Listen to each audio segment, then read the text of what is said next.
Alrighty guys, so in this lecture we're going to be talking about the difference between atoms and molecules. Now I know that some of you guys probably use these, or you guys probably know these terms, but you kind of use them the same way. Sometimes you just mix them up, and that's totally fine. I do that too when I'm just talking about atoms and molecules in everyday life. But when we're talking about the context of chemistry, they're two very different things. So an atom is a single particle. Basically it's just one element. Okay, just one element by itself. So an example would be like Na, sodium. This would be an atom, and if I drew a picture of it, it might look like this. It would just be one dot. Or another example would be something like chlorine, Cl. Okay, that's just one element. And if I want to draw a picture, it might just be, I'll just draw this kind of dot, a non-filled in dot. So atoms, as you guys already know, they're just one thing. It's just one particle. Another easy way to think about this is that atoms are like, it's like when you have one Lego block. It's just one little block of Lego. Okay, this is different from a molecule because molecules are when you have two or more atoms and you combine them together. So here we had two atoms, right? We had Na and we had Cl. A molecule would be if I put those together, NaCl. This would be a molecule, and if I draw a picture of that, you would draw like a dot and then another dot next to it. Okay, you see how they're combined together. Another example would be carbon dioxide, the gas that you're breathing out right now. You have carbon and two oxygens. So if I drew a picture of that, it would be like this. It would be one carbon, two oxygens. Okay, so molecules are when you put these atoms together, you make molecules. So if an atom is one Lego block, then a molecule would be like if you had a bunch of different Lego blocks together and then you combine them to make like a big structure. I guess here I'm gonna make like a staircase, but that's basically what a molecule is. It's like a Lego structure. It's like when you put Lego together to make something, whereas an atom is when you just have like one Lego. Okay, so what we're going to do right now is we're going to learn how to write the formula for a molecule, and we're going to learn how to interpret them. So here we have something like this, Cl, and then we have a small 2. It's called a subscript. Okay, this is called a subscript. Okay, so Cl2 is a molecule because it's made out of Cl, but it's made out of 2 Cl. So the number on the bottom basically tells you how many of that element in front of it there are. So this molecule is made out of 2 chlorines. Okay, this is made out of 2 Cl atoms. Okay, so the subscript, the small number, it tells you how many of the elements in front of it there are. Okay. So we're going to try another example, CaNO3. This is also one molecule. Okay, so if you notice, Ca, it doesn't have a number behind it, right? Like here we had a 2 behind the Cl, but here we don't have a number behind the Ca. If there's no number behind it, that means that there's just one of them. So it'd be one calcium or one Ca. If you look at the next capital letter, N, there's no number behind N right here, so that means there's also one nitrogen. But if you look at oxygen right here, O, there's a number 3 behind it. That means there are 3 oxygens. Okay, so basically all you need to do is look at the numbers behind the element. If there's no number, there's just one of that element, and if there is a number, it's whatever that number is. All right, the last example we're gonna do is gonna be one. I guess this is as hard as it's gonna get. Here we have some parentheses. Now you might be wondering, what the heck does the parentheses mean? Now an easy way to think about this is the parentheses. If you notice, there's a number behind the parentheses. Basically, all you need to do is you need to take that number and multiply everything inside by that number. Okay? So what do I mean by that? So if you look inside of the parentheses, how many n's are there? Okay, hopefully you said that there is 1n. Now the reason why there's 1n is because there's no number behind it. And if you look inside the parentheses, the other element is O, and there are 3 of them. Okay, so there's 1 N and 3 O's. We know that because there's no number behind the N, and there's a 3 behind the O. But they're all in parentheses, and there's a 2 on the outside. What that means is you're basically just going to double everything inside of it. So it's not just 1 N anymore. Inside the parentheses, there's 2 N's. It's not, oh, that kind of looks like 30. It's not 2 or 3 O's anymore. It's going to be 2 times 3, and that's going to be 6 O's.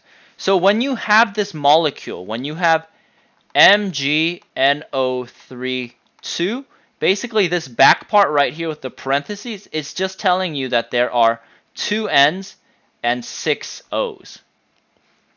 Okay, and if you look at the element in the front, Mg, there's no number behind the Mg, so that means there's just 1 Mg. So this would be what that molecule is made out of.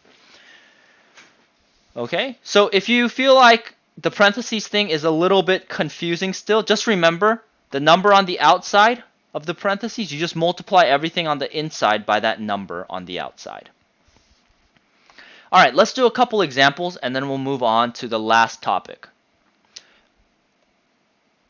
Okay, so here, if you feel confident about doing this, feel free to pause the video and just try and solve this out on your own. If not, that's totally okay. I'm going to go through all of these step by step.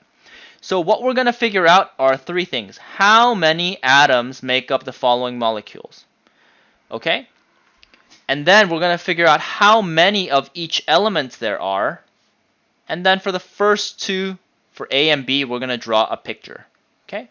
So let's look at this problem right here, Br2. Let's figure out how many atoms there are. Okay, so it looks like we have Br. How many Brs are there though? Okay, since there's a number 2 behind the Br, it means that there are 2 Br atoms. Okay, and since Br is the only element there, this molecule has 2 total atoms. Okay, let's look at H2O, water. Okay, let's look at what water is made out of. It looks like there's an H. How many H's are there? There's a number 2 behind it. That means there are 2 H atoms. There's also O. There is no number behind O. That means there is 1 O atom. So how many atoms is water made out of? It's made out of 2 plus 1, which is 3 total atoms. Okay. If we drew a picture of Br2, it would look something like this, where you have 2, either dot, we would have 2 dots, and they would be the same color or the same type because it's 2 of the same one. Whereas for H2O, it looks like there are 2 that are the same. We have 2 H's that are the same. And then we have 1 that is not the same as the other 2, oxygen. So we would draw something like that. All right. This is a real hard one, but I think we were able to do this. So let's start with Al because Al is easy. How many Als are there? Okay, the number behind Al is 2, so there are 2 Al atoms. Okay, now we have this really big ugly part right here where we need to figure out the parentheses. So remember, everything on the inside is multiplied by the number on the outside. So inside the parentheses, it looks like we have an S atom. Okay, how many S's are there in the parentheses? In the parentheses, there's no number, so that means there's just 1. But we need to multiply that by 3, so there are going to be 3 S atoms.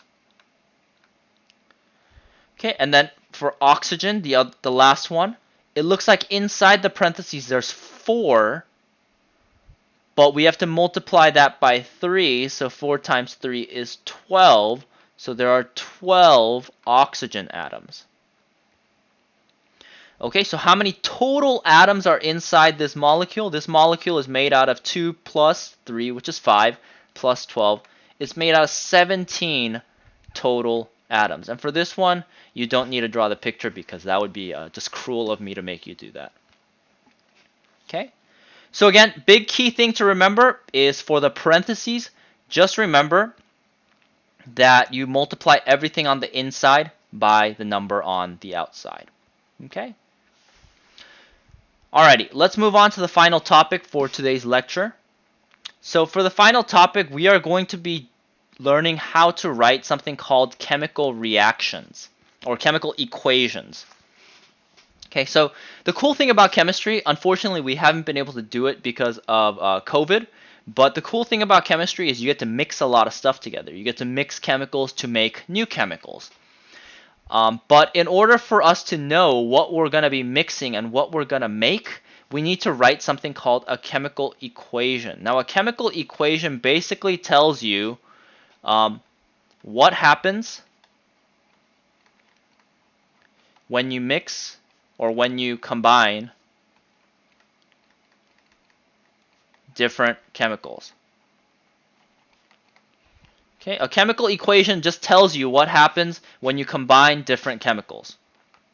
Okay, and this is the general format. On the left side, we're always going to write the reactants, and the reactants are whatever the starting materials are. Okay, so it's kind of like a recipe. Whatever ingredients you start with, they're your reactants. And then the product is basically what you make. Okay, so same thing as a recipe. Reactants are the chemicals that you're going to start with, your ingredients. And the products are going to be what you make. Okay, so if I wrote a chemical equation, let's say for lemonade, right? Let's say I wanted to make lemonade. What are some of the things you would have to start with? You would probably have to start with some lemons. Okay, and then you would have to add some sugar and some water. Hopefully I got that recipe right. And then that's going to make lemonade. Okay, so this would be the chemical reaction for lemonade. The things on the left side are the reactants. It's the stuff that you start with. And on the right side, you have the products.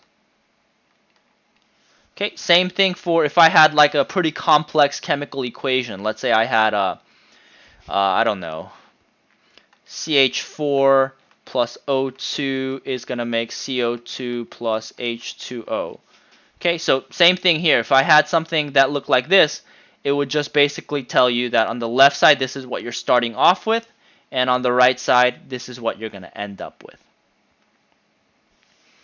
Okay, so let's do a couple examples where we basically figure out how to read these chemical equations and formulas. Okay, so the problem tells us first to identify the reactants and the products. Okay, and then after that, we're going to draw a quick picture. Okay, so on the we know that the reactants are always on the left side and the products are always on the right side. So super easy. We know that Na and Cl are the reactants, but for your assignment, I want you to write it like this. I want you to tell me how many there are. So it looks like there's just an Na.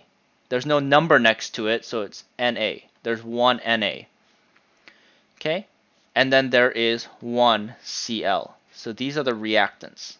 Your reactants are Na and Cl. For your products, the chemical that is your product, you only have one product. You made NaCl.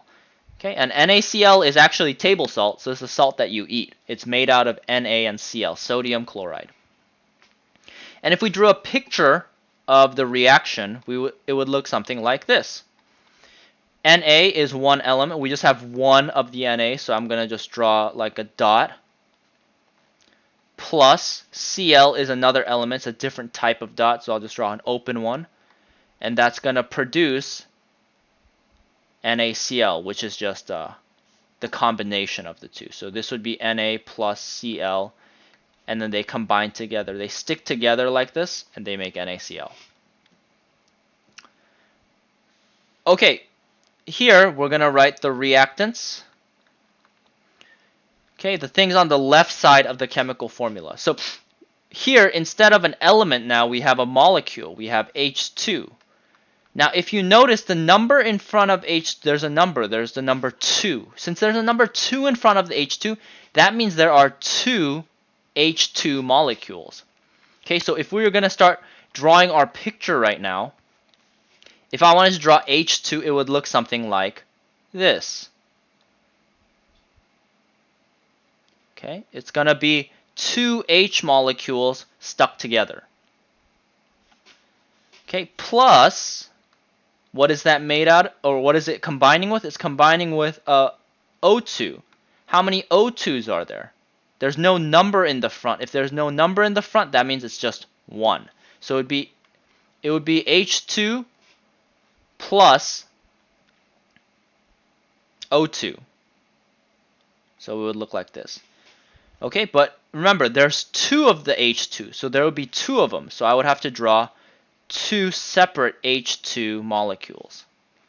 Okay, so this side, the left side, would represent H2 plus O2. There are 2 H2 molecules, and there's 1 O2 molecule. And when you combine them together, you're going to make your product. And your product is an H2O molecule, but there are 2 of them. So if I drew a picture, it would be, remember, if the dark ones are H and the light ones are O, okay, you would need 1 light one, 1 O, 2 dark ones, H's, and H2. And since there's 2 of them, that's how you would draw 2 H2Os. So there are 2 H2O molecules at the very end. And there are 2 H2 molecules when you start and 1 O2 molecule. Alright, if you feel pretty confident doing this, you can try the next one on your own. If not, I'll go through it step by step. Okay, so for our reactants, okay, it's the stuff on the left side. So we have the chemical Mg, or the element Mg. How many Mg's are there? The number in front of it is 3, so we'll write 3. And then we also have the molecule N2. How many N2s are there? There's no number in the front. If there's no number, there's just going to be 1 of them. And then our product is whatever we make. So our product is going to be this ugly chemical right here, Mg3N2. And there's no number in the front, so there will just be 1 of them. Okay, and then for our picture, we would just draw Mg, but they're not combined together. They're separate. There's 3 separate Mg's, so I would have to draw 1, 2, 3 separate Mg's. This would represent our 3 Mg's plus N2. And if you look at N2, it's a molecule, so the N's are already stuck together. So be plus N2, and since there's only 1 of them, we'll draw that. And that's going to create Mg3 N2. And these are all stuck together, so you would draw all 3 of them stuck together in some configuration. Okay? Alrighty, so that's how you figure out what the reactants and products are in a chemical formula, how many of each you have, and it's also how you draw a picture to represent them. Alright, last set of examples, and then we will be all done. Okay, so for the last example, super easy. I'm just going to ask you to write the chemical formulas. It's very simple though. Just remember that on the left side, we have the reactants, and on the right side, we have the products. Okay, so in this formula, apparently the reactants are Fe and Cl2. So I would just write Fe on the reactants and plus Cl2. The product is FeCl2, so they combine to make FeCl2. And that's it. You don't have to draw a picture for this one, but just to help you guys visualize, if this is Fe, you're combining it with a Cl2 molecule. So here it's by itself, here they're connected, and then they all connect to make FeCl2. Alright, if you feel you could try a harder one on your own, feel free to pause the video and try it out. If not, I'm just going to go over it right here. Okay, so here it tells you that you're reacting 2 molecules of H2 and 1 molecule of S2. So for your reactants on the left side, there are 2 molecules of H2. So that means we're going to do 2 in front of the H2 to tell us that we have 2 of these. And you're combining that with 1 molecule of S2. And since there's only 1 S2, we just write 1. And they combine to produce 2 molecules of H2S. So it would be 2 H2S. Alright, and there you go. That is your chemical formula. And if you wanted to just represent it with the drawing, you would draw 2 molecules of H2, right? Since there's 2 of them, you have to draw 2 of them, plus S2, there's only 1 because there's no number in the front, and then they're going to combine to make H2S, but you need to create 2 of them. So it would be H2S and H2S. Alrighty guys, so hopefully that was helpful in helping you understand how to identify the difference between atoms and molecules and how to read the how many atoms are in each molecule and writing chemical equations. Make sure you guys get started on your assignment. I'm on Zoom right now if you need any help, and let me know if you have any questions. We'll see you next time.